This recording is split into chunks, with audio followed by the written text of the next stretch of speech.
Aragarutse Isaka ntaje yari kubwira Sara ko umwana ari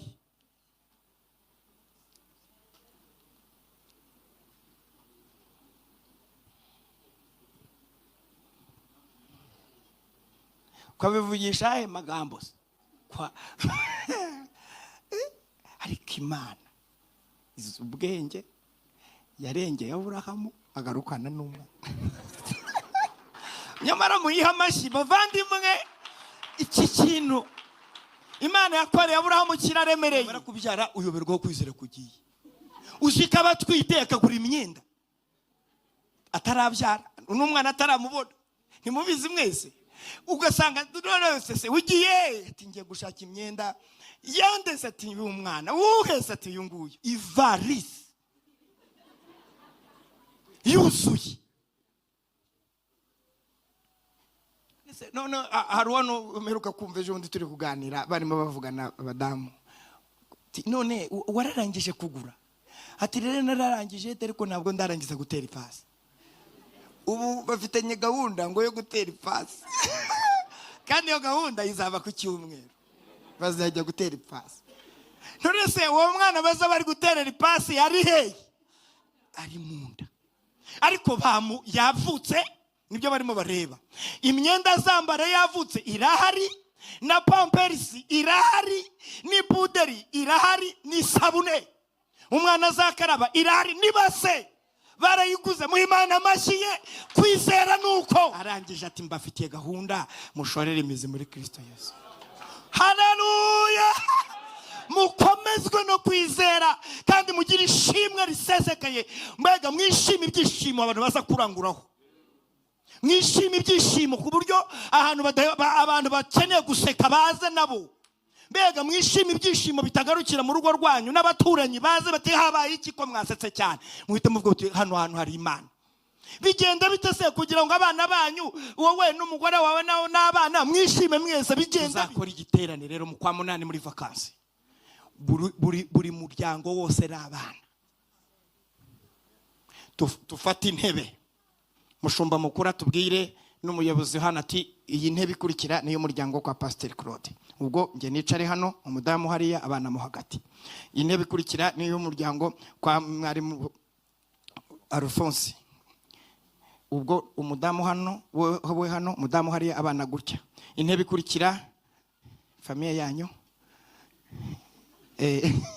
aba bose rero ndabazi noneho ubwo wowe hano umutware hariya abana bose hano gutya noneho buri intebe kandi ubwo amazina ari abanza hano noneho protocole bakadufasha ba mama Priska kakubwira ati iyi ntebe ni y'umuryango wo kwa Dr. Nuza bafite abana bangaye bafite abana 12 ubwo rero intebe bo murabasigira imyanya 12 tibose se baje nabagiye kwiga mu Bwongereza bose babatumye kuko igiterane bagiteguye mu kwa mbere kugira ngo nabari kwiga mu mahanga bazabe bose baje. Haleluya! Ese mubona bihinduka duhora dushaka Imana. Iyi ntebe ikurikira rero no muryango kwa Pastor Seneza abafite abana bangahe okay umufasha hirya abana mo hagati no nta numwe wasibye duhaguruke dusenga Imana musareba. Haleluya! Haleluya! Yoshafata akora iki giterane kidafite wasibye n'abana batoya nabo bahari. Umuhanuzi ahitagurukira muri iryo teraniro aravuga tuwiteka rabirangije muri uru rugamba ntimuzirirwa mu Rwanda ahubwo muzihagararire gusa mureba gakiza Uwiteka azabazanira. Muhimana amashyi batangiye kuririmba gusa sinzi bayabonetse. Iyi ni application dukwiye kuvana muri iki giterane.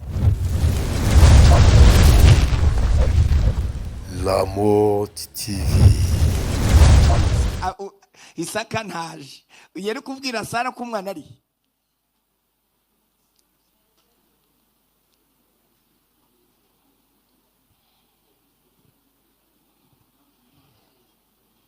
kwabivugisha ahe magambo kwa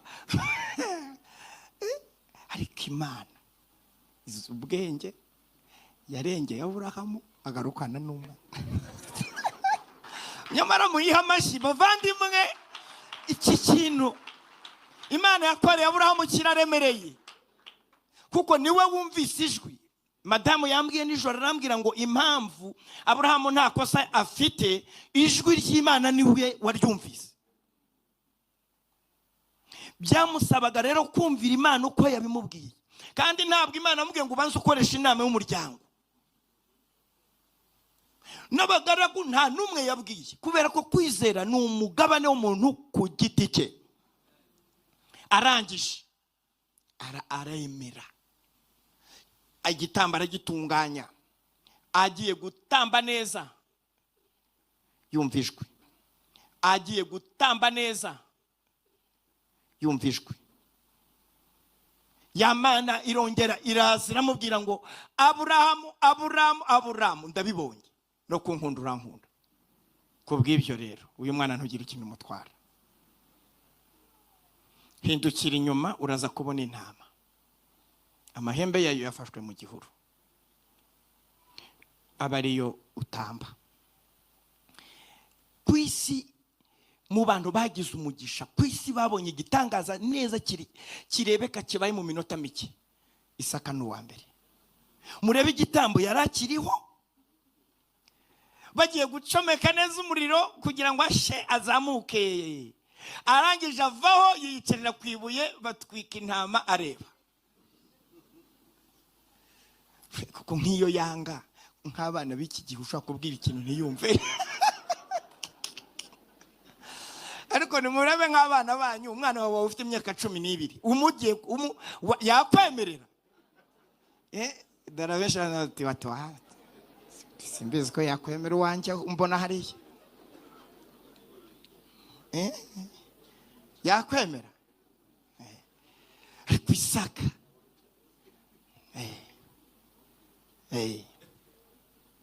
uriya mwana w'intama w'Imana wasimbuye Isaka niwe Yesu Kristo, ni ishusho ya Yesu wapfuye urwo twagombaga gupfa. Mu muhamashi Yesu umwami wacu. Kandi iriya minsi 3 Aburahamu yabitekerejeho, niyo minsi 3 umwami yamaze mumva nawe arazuka. Kandi uriya musozi bamutambiyeho Moriya niyo Golgota, hashize imyaka myinshi cyane, harya neza byabereye, ni naho yabambwe.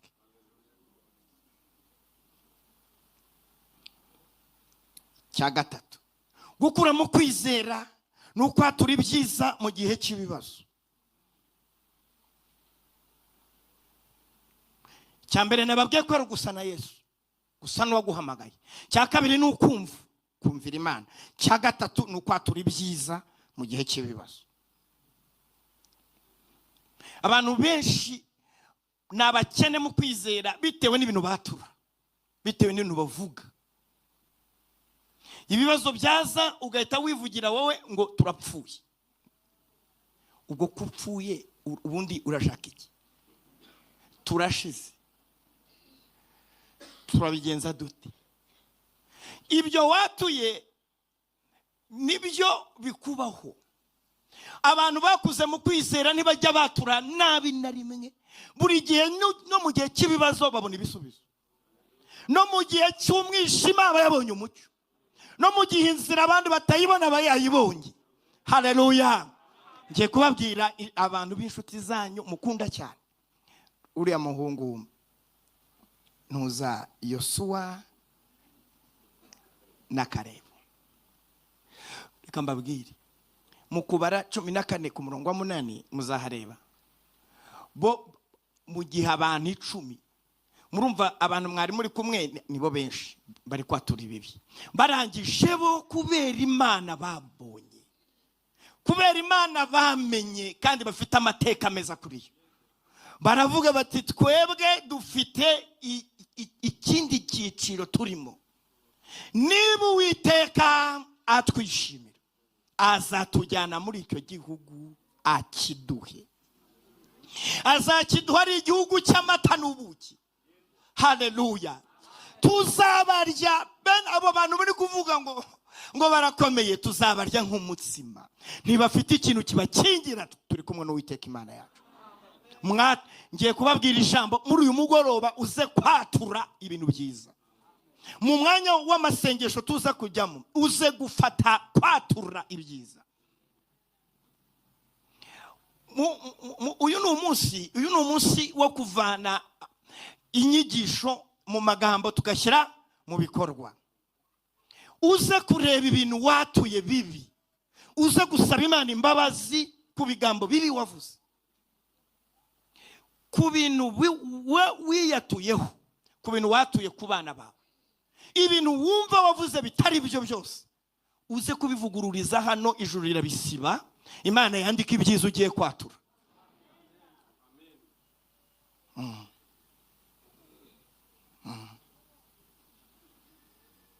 Dufite ubuhamya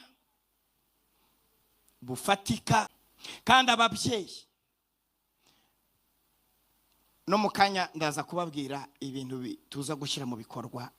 Abagabo cyane bari hano, ababyeyi, ibintu mwatuye ku bana banyu niba ari na bibi, muze no gutera intambwe mu basaba imbabazi,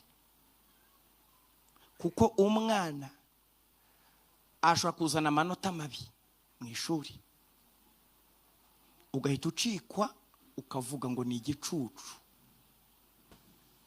ukongera ukavuga ngo ntacyo azimarira. Wibuke ko ari wowe wamubyaye. ngo ntabwo uba ugiye kwiga, ngo uba wagiye guherekeza abandi.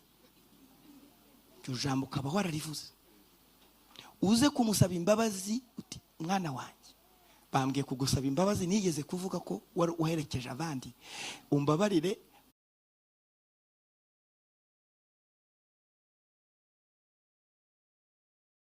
Uri umunyabwenge, uzaba umuntu ukomeye, uzaba umuntu mwiza, ndagukunda, mbona uri igitangaza. Umuhobere, ubusibye ibyo bintu uti nanakuzaniye yawuruti. Ibyo bintu watuye ko ari igicucu wisibye, uvuge ko ari umunyabwenge, uvuge ko azagera ku bintu bikomeye. Ibyo umwatuyeho bizamubaho, kubera ko wamuhaye izina birafata, nta n'umuntu wabisiba. Niba waramwise izina bigafata, n'umwaturo n'umugisha bizafata. Muhimana amashyi ababyumvise. Nta muntu n'umwe waza mu rugo rwawe ngo avuge ngo umwana wawe ngo ndabihinduye ngo yitwa gutya. Izina mwamuhaye, nawe ubwawe kuri ubu ntiwajya kubihindura, baguca amafaranga yo guhindura izina wamuhaye. Byaranditse. None ko mwamenye kubaha amazina, mukananirwa kubaturaho umugisha w'icyo bazaba, kandi nabyo biri mu biganza byawe. Kwatura ibyiza mu gihe urimo ubona ibibazo, ariko wowe ukaba ubona ikindi gice cy'ibisubizo. Ntacyo tuzabaho, tuzarama. Imana irakomeye, Imana irahari. Indwara ihari ugatubona gukira, ubukene buhari ukabona amafaranga yaje, ubushomeri buhari ugatubona kontra. Ejo bundi hari umwana w'umukobwa turaturanye, yagiye gukorera ikizame cya perime. Turamubaza tuti wabigenje ute? Aravuga ngo jewe ntabwo nari ngiye gukorera perime, ntabwo gukora ibizami, nari ngiye kuzana perime. Twari ugiye kugira uti kuyizana. None se warayizanye? Ati narayizanye. Ntabwo we yaragiye guhatana bya bindi batangira, we yaragiye gutsinda. No ari kumubaza atasugiye he? Ati ngiye kuzana perime. Nibyo we nicyo yatuye. Kandi kubyatura gutyo aza yizanye koko, kandi birakora ibi bintu. Birakora. Dufite n'ubuhamya. Ibintu watuye bibi, ibintu wivugiye wowe, ubisibe. Muri aya masengesho yo gushorera imizi muri Kristo, abantu bakomeye mu kwizera batura ibintu byiza mu gihe cy'ibibazo no mu gihe cy'intambara, babona umucyo. Ntibishoboka, ntuzongere kubivuga. Abantu bizera iryo jambo ntibarivuga, bavuga ko bishoboka kubera uwo bizeye. Babisomye, naze kongera gusoma kuko umushumba yaramaze kuhasoma. Niwe waremye byose, byose niwe wabiremye, ni nawe byaremewe. Uziko nasanze nibyo dushaka byararemwe. Musiko nta kintu kitari muri Kristo, nugerayo urasangayo byose. None uri kuvuga ko bidashoboka, usomye hehe? Byose bishobokera wizeye. cya kane rero ni ukurema ibyo ushaka ukabishushanya ukabirema. Ahangaha ngiye gusabira umugisha abantu batatu, ni ababyeyi, abagore Imana ibaha umugisha mwinshi. ndawubasabiye uzi ko bizera batwite bamara kubyara uyoberwa kwizera kugiye. Uzi ko abatwite akagura imyenda atarabyara n'umwana ataramubona arisi yuzuye. None hari wano meruka kumva ejo bundi turi kuganira barimo bavugana abadamu, none wararangije kugura? Ati rero nararangije ariko ntabwo ndarangiza gutera ipasi. Ubu bafitanye gahunda ngo yo gutera ipasi kandi iyo gahunda izaba ku cyumweru bazajya gutera ipasi. Bamara kubyara uyoberwa kwizera kugiye. Uzi ko abatwite akagura imyenda atarabyara n'umwana ataramubona, ntimubizi mwese? Ugasanga none se ugiye ati ngiye gushaka imyenda yandese, ati uyu mwana uhese, ati uyu nguyu ivarisi yuzuye. None hari wano meruka kumva ejo bundi turi kuganira barimo bavugana abadamu, none wararangije kugura? Ati rero nararangije ariko ntabwo ndarangiza gutera ipasi. Ubu bafitanye gahunda ngo yo gutera ipasi kandi iyo gahunda izaba ku cyumweru bazajya gutera ipasi. None se uwo mwana baza bari guterera ipasi ari hehe? Ari mu nda. Ariko yavutse, nibyo barimo bareba. Imyenda zambara yavutse irahari, na pamperisi irahari, ni puderi irahari, ni sabune umwana azakaraba irahari, nibase barayiguze. Mu Imana amashiye kwizera nuko. Haleluya! Kwizera yabishushanyije, ni varisi irahari, n'imodoka izamujyana irahari, naho azabyarira harahari. Cyo kuvuga rero ngo nta mwana uhari, umwana maze imyenda arayifite. Abana b'iki gihe basigaye bavuka bafite ibintu, bavuka ari abakire. Umwana uvuka imyenda yuzuye varize, none warangiza ukavuga ngo azabaho ate? Azabaho aturumva ibintu yatangiranye ubuzima uko bingana.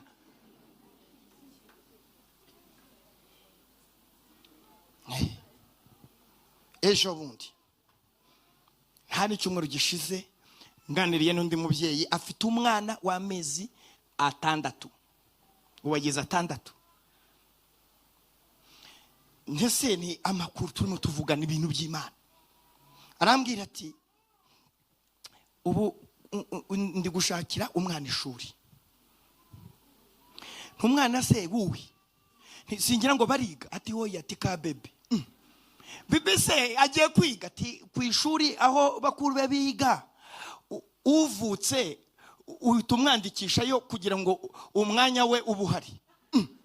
Ni nuko ati n'ubu ngubu umwana afite ishuri, afite amezi 6 ararifite, tuna minerivare tuzazishyura vubanga.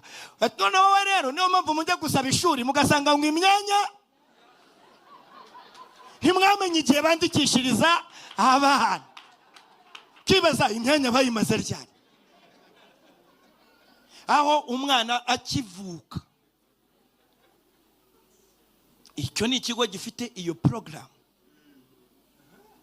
Ubwo biba bishaka gufasha umubyeyi ufite abana 2 niwe uba ufite amahirwe kuhabona umwanya, kuko transport yo kujyana y'uwavutse ubagendera rimwe. Ubwo rero uwo mwana afite ishuri, afite amezi angahe? 6. None wowe urindiriye ngo agire imyaka 3 ujye gushaka ishuri, kandi wabaye mu giterane turi kuga kwizera. Muhindure. Ubu hano hari ababyeyi bafite abana bazakora ikizamini cya leta, muzagura ibikoresho ryari? Uri kumva azatsindwa se? Mwaguze ibikoresho iki gihe tukiri muri giterane, ku mwana wazatsinda varize ukaba uyifite. Mushake varize, umwana umujyane muri secondaire mu kigo cyiza. Ishu none se reka mbibabazera azatsinda. none se ko azatsinda wagiye kugura ibikoresho? Ubu muzajya kugura ibikoresho, Nesa yasohoye amanota, tujya kurwanira muri papeteri, mwagiye kugura ibikoresho. Iki gihe ibikapo bikirugura make. Kwizera basi iki giterane kikaba kikwigishije no gukoresha neza ingengo y'imari, mugahaha bikiri make. None se nazatsinda? Mwasubije ngo iki? None se ko azatsinda ukaba utari kugura ibikoresho? Kugeza ku rwego akubaza ati byagenze bite? Mama koko muzanye varize ni yo kuzajyana muri secondaire. Uri kumva umwana kuraje azahitagira? None se izi nkweto za siporo tubona ibigo byinshi basaba inkweto za siporo z'umukara, jya kugura z'umukara n'amasogisi y'umweru. Pakinga ukurira umwana ibikoresho, ejo bundi azatsinde bihari. Ababyeyi, abandi bantu shaka gushimira n'abacuruzi. Buriya yo mufunguye iduka,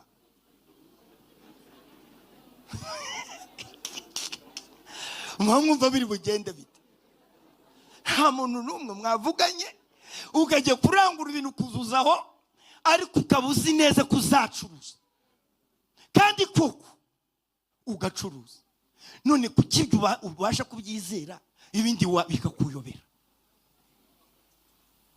Yaranyibutsa turi kuri iyi ngingo, arambwira ati kutavuga se gutega abamotari. Uzi ko umuntu atega umumotari atabanje kumenya niba agira na perime, kandi kuko ukabona kugejejeyo utazi niba narwara igicuri, ntabyo ubuzi. Ariko ukavuga uti tugende Kimirongo, kandi ukabona mugezeyo. Kuki wizera umumotari ukananirwa kwizera ibindi? Gushushanya ibintu wumva ukabirema, warangiza ukabyizera ko bizaba gutyo. Muvuge muti amen. Muze gusoma Itangiriro igice cya 30, muhandike. Murahasanga umwana wa gatatu uturuka kwa Aburahamu. Aburahamu yabyaye nde? Isaka. Isaka abyara nde? Yakobo. Yakobo muri we duhita dufata nde? Abana 12 tukafata na Yosefu, tugakomeza gutyo igisekuru cyo kwizera. Yakobo rero aravuga tubu, ubu hano ngiye kubasaba ikintu tugiye kwizera, kuko uyu munsi ni gushyira mu bikorwa. Tugiye gusaba n'umushahara.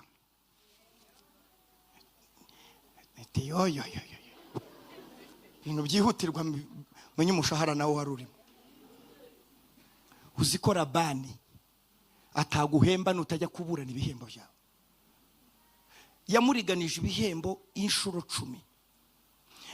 Yakobo arangije atarika ibintu twavuganye n'ijuru, ibintu navuganye n'Imana ko birimo ibintu bikomeye, ko ari ahantu nagiye nkaharara nkavuga ibintu ko Imana yamvuze ibintu biremereye, ko ntari guhembwa bizagenda bite. Arangije ati twari inama nimugoroba, ndashaka ibihembo byanjye. Ati none se urashaka ngo uhembe iki? Ahitamo amabara yezizavuka. Nizivuka ari imitobo, zikavuka ari imikara, izo ntama zigomba kuba izanjye n'ibihuga amabara 3. Avuga amabara y'intama atajya abona, kuko yavuga Isaya yajyaga abona, Labani ntiyari bumwemerere. Noneho Labani ahita amubwira ati byuvuze ibyo ndabyemeye, izo zose zazihembwa, izo ndaziguhaye. Ati urazemeye? Ati ndazemeye. Umugabo ahita avuga ati ibi bintu ngiye kurebana n'Imana. Afata uduti, agati ka mbere mukandike. Agati ka mbere kitwa imirebeni, aka kabiri kakitwa imiruzi, aka gatatu kakitwa imyarumoni. Ni uduti dutatu. Uduti nkuko wajya mu ishyamba ugaca agati. Arangije agashushanyaho amabara y'ibitobo, ibihuga n'ibikara. Ajya ahantu ku kibumbiro aho zijya zirindira, agahatereka agati, ihanyuze yose ikikubita ikireba kagati, izavuka ikazavuka isa na kagati. Nutabishushanya ntabyo uzabona, nutabishyiraho. Imana yo mu ijuru, Imana ikunda abantu bizera. Irangije iravuga iti Yakobo ubwo amenye kuburana uburenganzira bwe, zose zikavuka zisa nka kwa kundi. Ngo Imana muyiha amashize ubwenge nguko uko yamuhembye. Umukumbu ba munini, umugabo arakiragira ibintu byinshi bitewe nuko yamenye kuburana, amenya gushakisha icyo ashaka, biraba.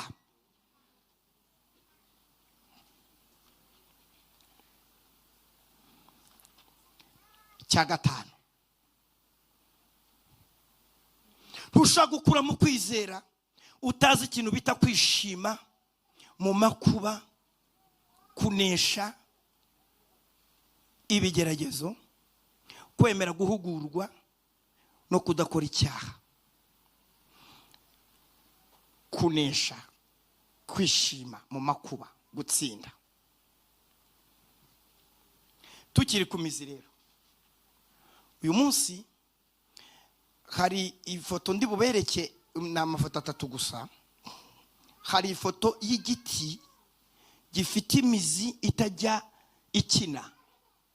Umunsi ngiye kubigisha umuzi usenya, umuzi niyo usanze inzu urakubita ukahirika. Hari igiti kigira imizi, noneho iyo mizi ikaba ifite imbaraga ku buryo ni kiriya. Murebe ukuntu umuzi ungana. Iki giti iyo giteye hafi y'inzu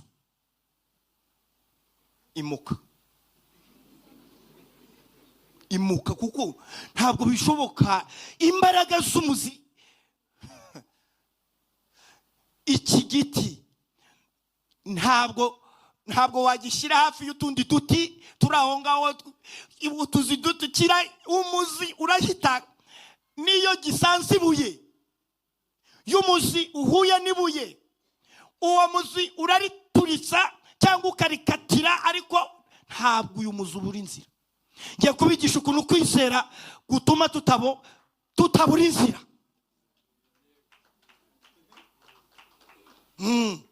Niyo haba hakomeye, iyo twashoreye imizi muri Kristo yayindi nababwiye, iyi mizi yishakira inzira. Turenga ngaho urebe ukungana, cyangwa muzabirebe, hari ibiti bidakina, bidahindurwa, bihindura. Muzasomeza buriya 84 iravuga ngo wahirwa bafite mu mitima yabo inzira z'Isiyoni.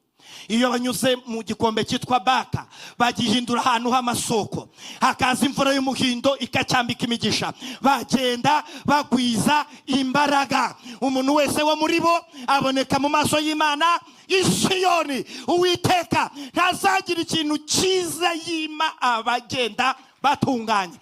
Muvuge cyane muti amen. Ntabwo bahindurwa, barahindura. Iyi mizi yashoye, ntabwo wowe baguhindura no bahindura. Ntabwo bagarukira nibo bakugarukira. Uriya muzi.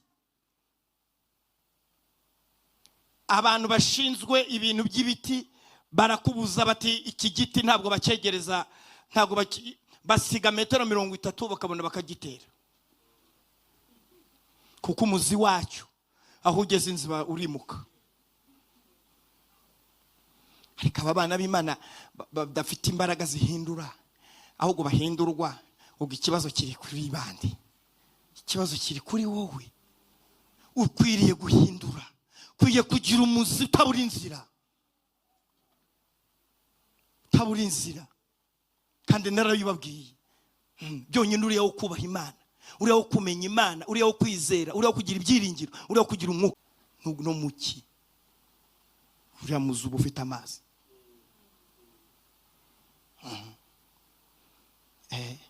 Ariko nimurebe ukuntu nanditse, muraza no kubireba. Iriya mizi muzi ko ifata ibirere bine.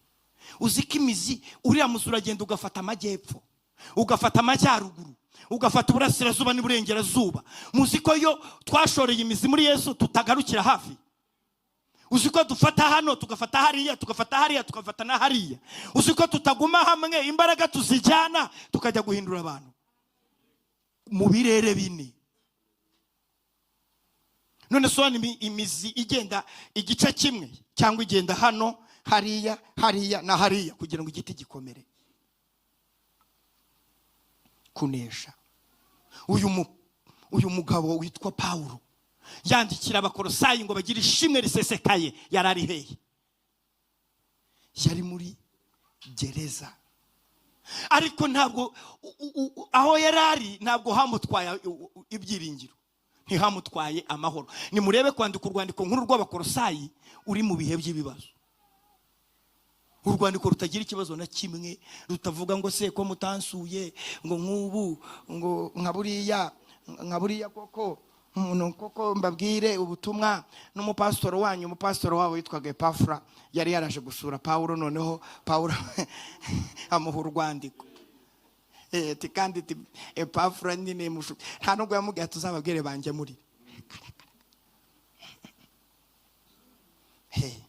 tinamubatumyeho azababwira ukuntu ibintu bimeze, mushikame mu mwami.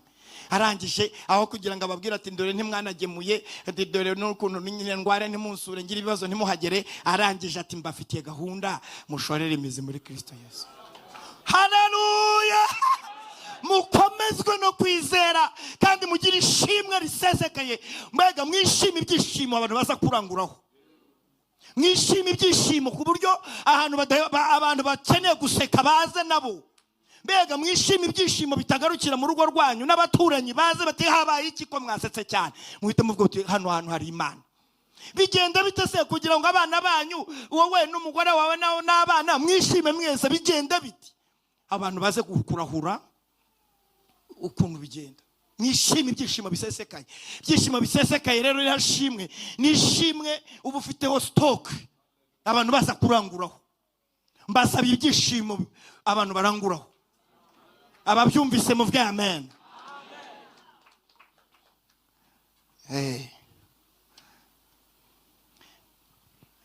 Cyakangahe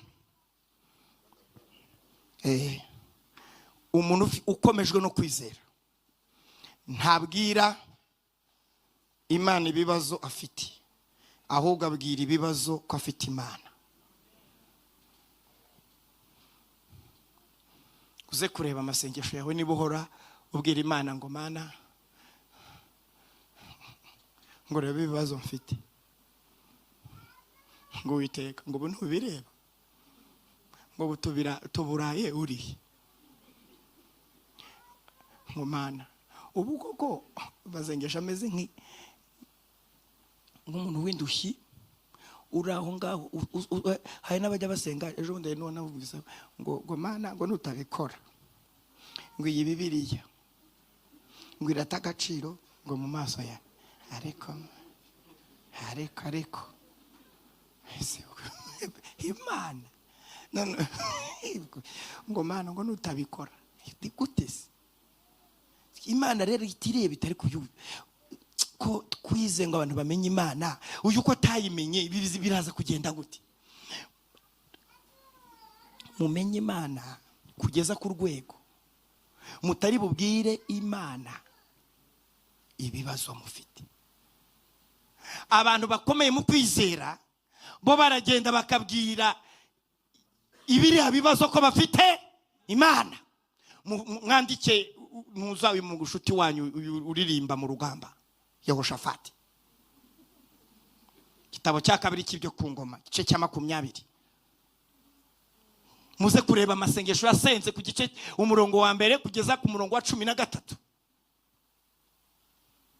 Muze kureba amasengesho arimo yasenze abwira Imana, avuga Imana gukomera kwayo, yibutsa Imana ibyo yavuze. Bari baratewe n'abamowabu, abameneonimu n'abantu bo ku misozi ya Siriya aho ngaho, abantu b'iburasirazuba, abantu Imana yari yaranze ko Abisirayeli babatera. Yehoshafati arangije ati dore babana we yagiye hibwirira Imana ati kandi ni wowe wari wavuze ngo ntitugire icyo tubatwara, none reba ibyo barimo, kandi ni wowe Mana ishobora. Yehoshafati ahita abwira abayuda tumva rero urugamba rurakomeye, muze twige kwiyiriza ubusa twivugira Imana. Murongo wa 13 urimo application y'ikintu tuzakora mu kwa 8 no mu kwezi kwa 12. Abazabishyira mu bikorwa Imana izabaha umugisha. Gukora iteraniro, byo nari nababwiye ngo ndababwira abagabo, gukora iteraniro ririmwo umugore wawe n'abana bawe bose. Mbega Yehoshafati mwandika murebura murongo wa 13 dore bawubashiriyeho. Haravuga ngo iki? Haravuga ngo iki? Haravuga ngo iki Pastor Rukundo? Abayuda bose bahagarara imbere y'Uwiteka bari kumwe n'abana babo batoya n'abagore babo n'abana babo bakuru. Abana babo bato nabo bari bahari, barafite imyaka 3, 2 n'umwaka umwe, n'aba teenagers n'abari abana b'urubyiruko bose bari baraho, nta numwe wabuze. Tuzakora igiterane rero mu kwa 8 muri vacances. Buri muryango wose n'abana tufata intebe, mushumba mukuru atubwire n'umuyobozi hano ati iyi ntebe ikurikira niyo muryango kwa Pastor Claude. Ubwo nge nicare hano, umudamu hariya, abana mo hagati. Iyi ntebe ikurikira niyo muryango kwa mwarimu Alphonse. Ubwo umudamu hano, we hano, umudamu hariya, abana gutya. Intebe ikurikira famiye yanyu. Aba bose rero ndabazi. Noneho ubwo we hano, umutware hariya, abana bose hano. Gutya noneho buri ntebe, kandi ubwo amazina ari abanza hano. Noneho protocole bakadufasha, ba mama Priska kakubwira ati iyi ntebe ni y'umuryango wo kwa Dr. Ntuza.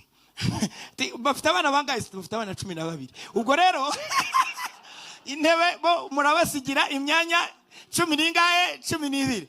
Bose se baje nabagiye kwiga mu Bwongereza, bose babatumye kuko igiterane bagiteguye mu kwa mbere kugira ngo n'abari kwiga mu mahanga bazabe bose baje. Haleluya! Ikintu kikorwa neza iyo bintu byataguwe kare. Nk'ubu 2027 mu kwezi kwa mbere tuzaba turi muri 21 n'ubundi tangiza umwaka. Ubwo rero mushatse mwakwitegura, abafite amakonji mukayafata, ukuntu umwaka utanga iki gihe tuzaba turi mu giterane. Ese mubona bihinduka? Duhora dushaka Imana. Iyi ntebe ikurikira rero ni umuryango kwa Pastor Seneza. Abafite abana bangahe? Okay, umufasha hirya, abana mo hagati. None nta numwe wasibye. Duhaguruke dusenga Imana muzareba. Haleluya! Haleluya! Yehoshafati akora iki giterane kidafite wasibye n'abana batoya nabo bahari. Umuhanuzi ahita ahagurukira muri iryo teraniro aravuga ati Uwiteka arabirangije. Muri uru rugamba ntimuzirirwa mu Rwanda, ahubwo muzihagararire gusa mureba agakiza Uwiteka azabazanira. Muhimana amashyi batangiye kuririmba gusa, sinzi bayabonetse. Iyi ni application dukwiye kuvana muri iki giterane. Mu kwizera ntabwo umuntu asenga wenyine. Mu kwizera dusengana nabo twabyaye, dusengana nabo twashakanye, tukanasengera aho twavutse nabo twashatse, tukarema ibisekuru byubaha Uwiteka, ku buryo ubwira umwana wawe uti mwana wanjye ujye umenya Imana ya so, ari wowe urimo wivuga. Ntumubwire ngo uzamenye Imana ya kanaka, ujye ubita Imana ya so, umwana agakura yisi. Ko ni naho ngeze rero. Muntu wakuze mu kwizera, cyose cya karindwi ubwo agira kwizera kuragwa bikomereza mu bana. Kwizera kudacika ngo kurangirire kuri we. Mwandike urwandiko rwa 2 Paulo yandikiye Timoteyo igice cya mbere umurongo wa 15.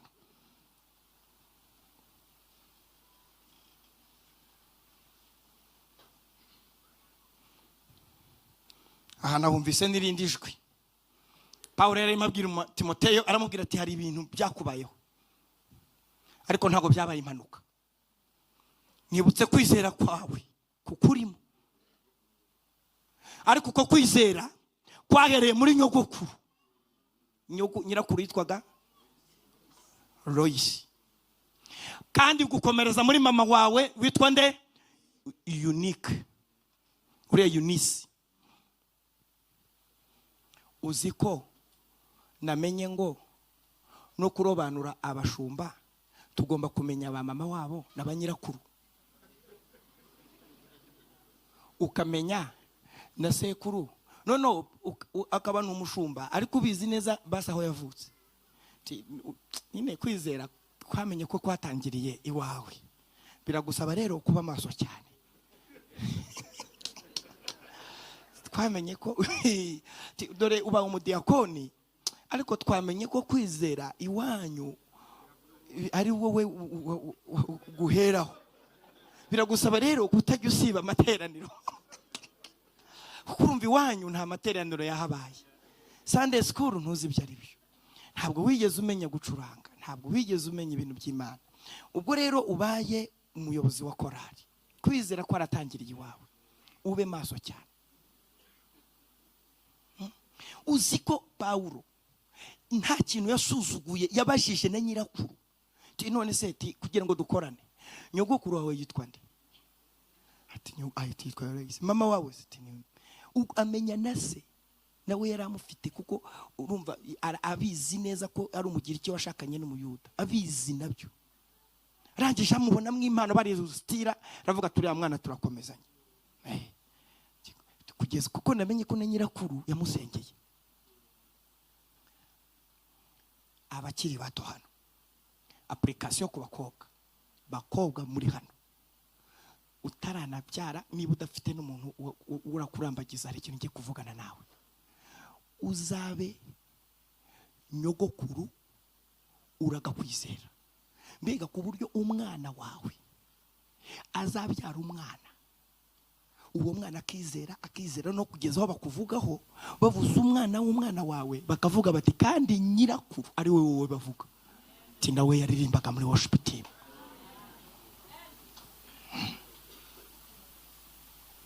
Kwizera, abantu bakomeye mu kwizera, ntago kwizera kurangirira kuri bo ngo upfuye babirangiye.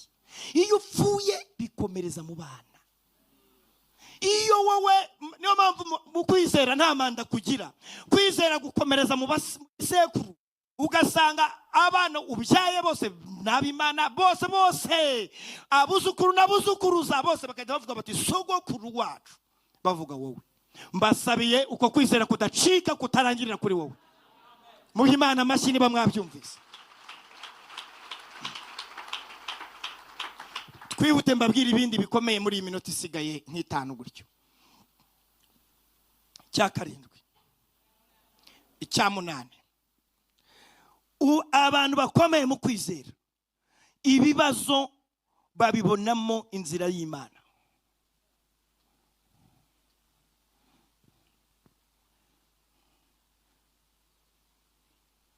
Ndabizi murambwira muti subiramo. Gukomera mu kwizera ibibazo ubibonamo inzira z'Imana. Nono abantu badakomeye mu kwizera ibibazo babibonamo ko nta Mana ihari. Sinzi niba mucyumvise. Abantu badakomeye mu kwizera batashoboye uriya muzi, ibibazo babona ko bibishe. Abakomeye mu kwizera babona ibibazo ko ari, nimushaka mwandike uyu mwana navugaga wo kwa Yakobo Yosefu. Yabwiye babahungu bamubeshyeye, ibintu bimaze gutungana, bamusanze ibwami, aragira ati reka ntimwihemukire, mukomere kungambanira no kungurisha. Imana yashatse kubizanisha ibyiza. Kubw'ibyo rero muri abakozi b'Imana, kungambanira kwanyu ni Imana yari ibirimo. Udakomeye mu kwizera, umuntu akakwanga ukabimenya, akakubeshyera ukabimenya. Noneho wagera aho hantu yakubeshyeye ugahita uhasanga Imana, uhita uza gusaba imbabazi wa muntu uti burya cya gihe ungambanira wari kumwe n'Imana.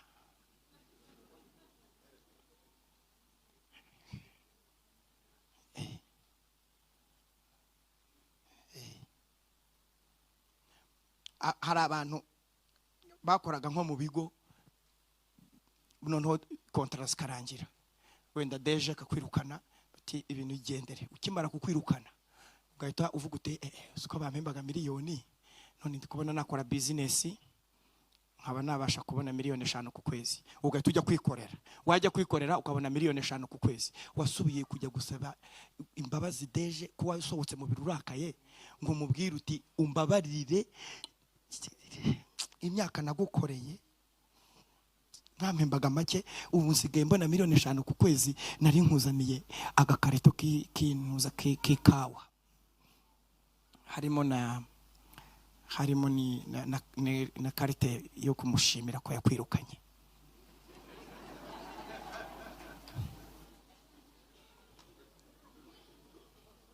Kuko urumva wese wari kubona wari business wari kwitangira ute ukihakora, ariko wowe wagiye uvuga nabi ayo magambo waragukurikirana none, ariko iyo ukangutse ubona yuko ahubwo yagucira inzira gutera imbere. Yosefu arababwira ati nimwihemukire nimugire ibibazo, nasanze Imana yari birimo. Iyo mutashyira muri wa mwobo abantu bankuyemo ntibari kungurisha, mwandiyemo make yego, ariko mumaze kungurisha ngera mu isoko, ngeze mu isoko umuntu aza kugura barangura, barongera barambeshyera ndafungwa. Umva Imana yarabakoresheje. Abantu bakomeye mu kwizera ibibazo babibonamo inzira yo kubona igisubizo. Mbasabiye uwo mugisha w'ayo maso. Haleluya. Kamabwire bibiri dusoze. Umuntu ukomeye mu kwizera no mu muraba yumva ijwi ry'Imana. Nukuvuga ngo ijwi ry'Imana buri gihe uryumva. Mwandika ibyakozwe no mu 20 umurongo wa 14 murahasanga Paulo. Aha hari mu muraba, ariko Paulo akomeye mu kwizera. Ikindi Paulo yari yababwiye ubutumwa banga kubwumva bari Kirete. Arababwira ati bagabo bene data na mishuriwe uru rugendo ko ari mu muraba mwinshi, arimo no gupfa, arimo n'ibibazo cyane, mwabaye muretse ko ndi kubona inyanja iri mu muraba. Banga kumva batuse umuntu nkawe uri mu gihano uratubwira ibiki tukumve. Barakomeza baragenda, dore ngurira murongo wa 14 muraza kuhasanga haravuga ngo maze muze kureba, haravuga ngo cyariye muri murongo wa 13 hano bavuga ngo marayika yasanze nijoro ngo nduwayo nyikorera. Ngo arambwira ngo nta muntu uzapfa, ntacyo muzaba, nimuhumure, inkuge nizameneka, ariko nta muntu n'umwe uzapfa. Icyo ndi kubabwira rero ni iki? Nuko no mu muraba yo dukomeye mu kwizera marayika w'Imana araza. Imana ntago yibura. Ijwi ry'Imana yaryumvise mu muraba. Hari abantu rero bagera mu bibazo, ijwi ry'Imana rikajyana rikatarigenda, none atubunzongera gushima Imana natabawe, yaba akazi ntako ntiyongerwa rwo gusenga, mbega akaba afite amagambo mabi gusa. Ariko mbasabiye kwizera kumva n'ijwi ry'Imana no mu muraba. Ababyumvise muvuge amen. Hanyuma rero mu kwizera iyo dukomeye hari ikintu kiba, dukorera Imana mu gihe gikwiriye n'ikidakwiriye. Kizakubwira ko kwizera kwawe gukomeye nuko uzaba uri umukozi w'Imana, uzabukora, uzabutanga umusaruro. Nababwiye ngo hari indi foto mbereka nebyiri nkahita nsenga tugasoza, turahamagara umushumba za dusengere. Nibabashyirireho umukindo nayishuriwe ko kugira ngo tube abantu bari mu itorero ry'Imana mu bintu byo gukora, mu bintu byitwitaho cyane. Uru rusengero nasanze rufite abantu benshi barukunda, ariko rufite n'abashyitsi benshi, rufite abantu bikundira kuba abashyitsi. Muri iki giterane rero uzareke kuba umushyitsi uba umusangwa. Iyi application muze kuyikora. Abantu bashimye ubushyitsi. Iyi minsi izarangire mwabaye abana mu rugo.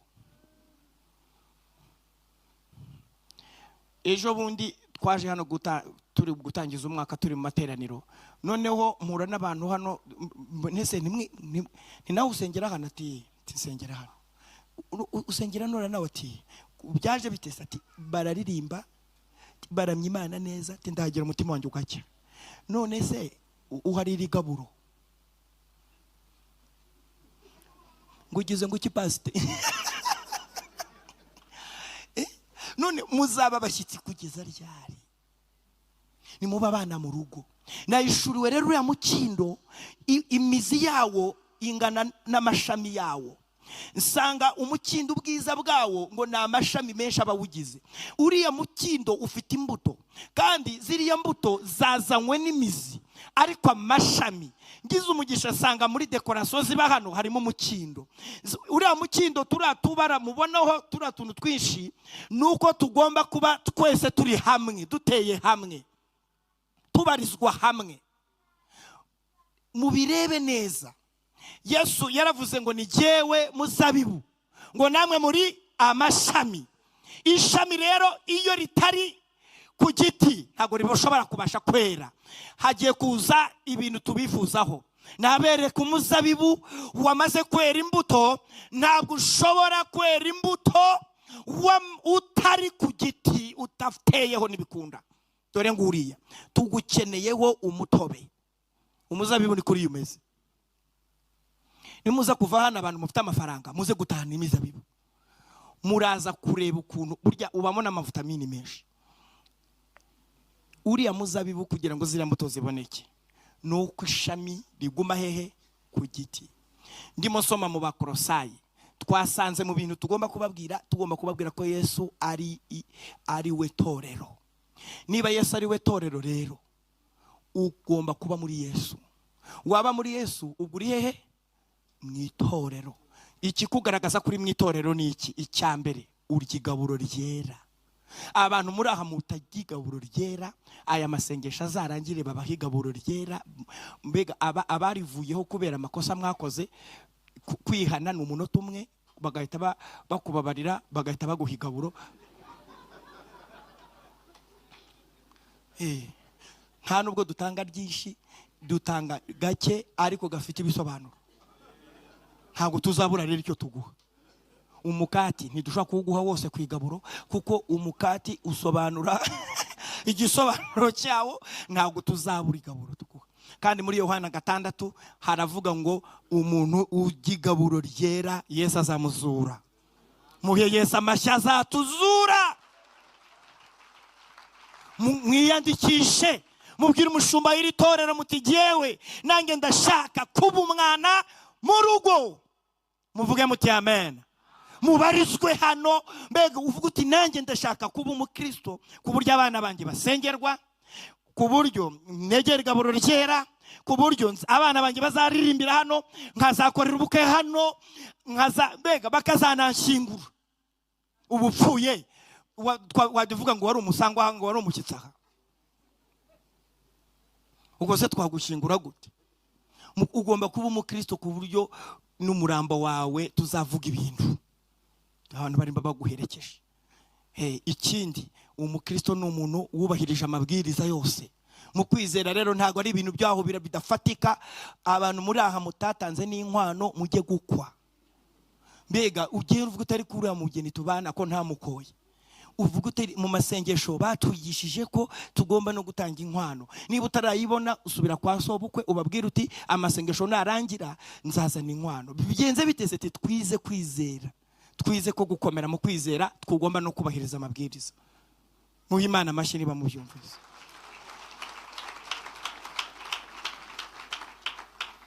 Ntushaka gukomera mu kwizera utazi kwezwa. Abaheburayo 12:14 aravuga ngo mugire umwete wo kwezwa no kubana n'abantu bose amahoro. Kuko umuntu utejejwe ntashobora kureba umwami Imana. Kindi umuntu utizera ntashobora no kunezeza Imana. Kandi ntushobora kunezeza Imana udakijijwe neza. Tugiye gusenga rero, iminota irarangiye. Muhaguruke, umushumba mukuraze atusengere, dusabire imbabazi ibintu mwatuye bibi, ibintu mwavuze bidakwiye, ibyaha tufite, tusabe Imana imbabazi iratubabarira.